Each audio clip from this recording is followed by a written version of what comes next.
Hello, welcome back to Digging into the Bible. This time we're taking a look at Genesis chapter 12. We're going to start getting back into some familiar territory in the story surrounding Abram. Starting at verse 1 of chapter 12. Now the Lord said to Abram, "Go from your country and your kindred and your father's house to the land I will show you, and I will make of you a great nation, and I will bless you and make your name great, so that you will be a blessing. I will bless those who bless you, and him who dishonors you I will curse. And in you all the families of the earth shall be pleased." Can you imagine God promising that to you? Now, his father, as we remembered from the last chapter, was on his way to the land of Canaan. He was coming from Ur, and he was heading to Canaan, but they stopped in Haran. And Abram and Sarai and Lot were all there together.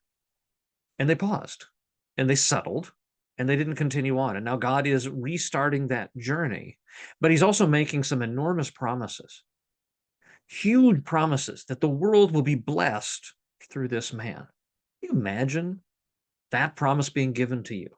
Well, it was given to Abram. All right, chapter 4. So Abram went. You got that many promises. I guess you'll follow the Lord, yes.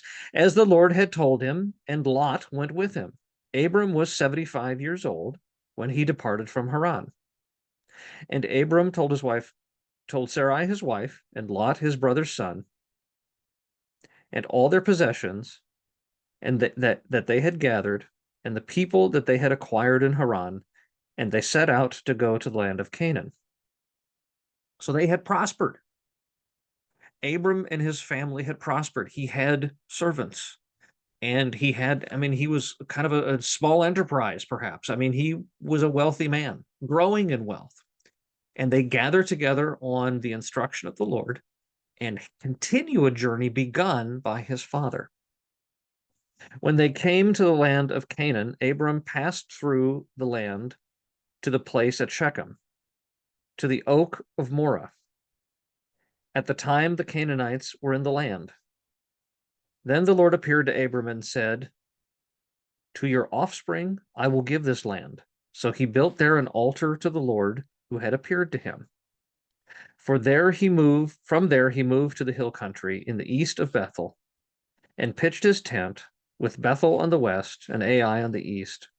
And there he built an altar to the Lord and called upon the name of the Lord, and Abram journeyed on, still going toward the Negeb.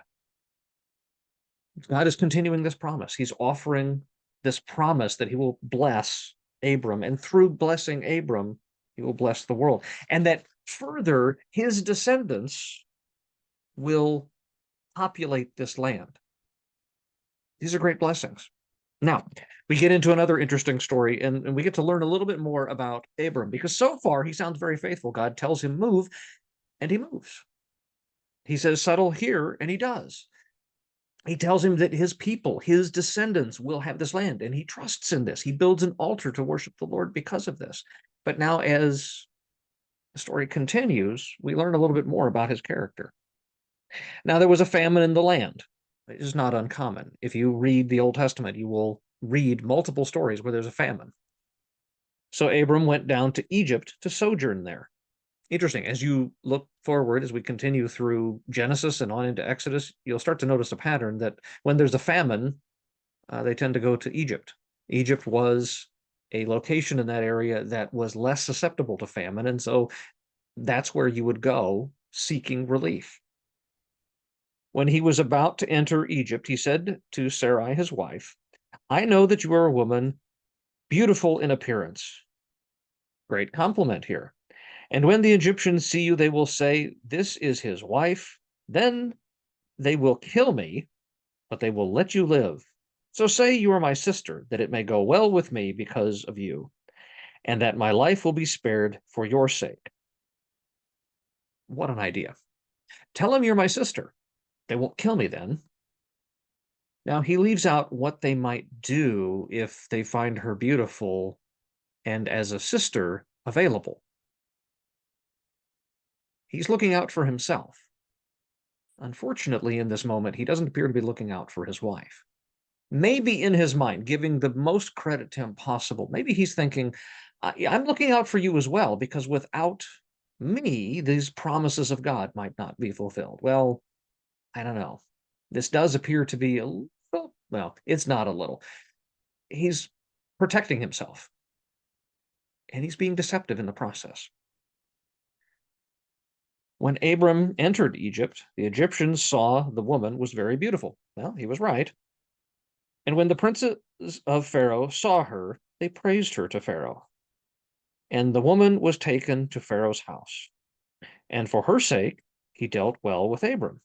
See, all the things that Abram had suspected came true. Sounds like he was pretty shrewd, pretty smart. And he had sheep, oxen, male donkey, and male servants, female donkeys, and camels. His wealth is growing, continuing to grow. But the Lord afflicted Pharaoh and his house with great plagues because of Sarai, Abram's wife. So Pharaoh called Abram and said, "What is this you have done to me?" See, Pharaoh figures it out. He figures out, draws a connection point between, I brought this woman into my house, and now my household is afflicted because of it.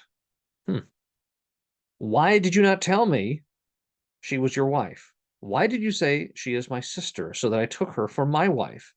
Now then, here is your wife, take her and go. And Pharaoh gave men orders concerning him, and they sent him away with his wife and all that he had.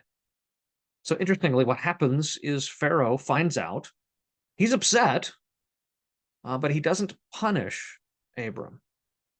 I think he's realizing that the punishments that were coming upon him and his household are coming from a power that he doesn't want to mess with.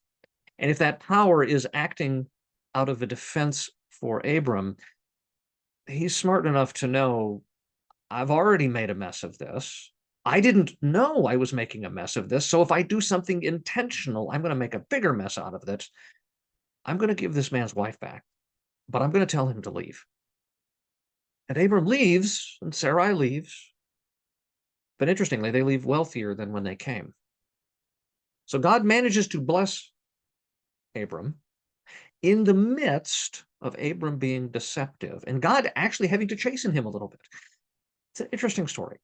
It's an interesting move. Hang on to this information, because things will come back and you'll be surprised by it.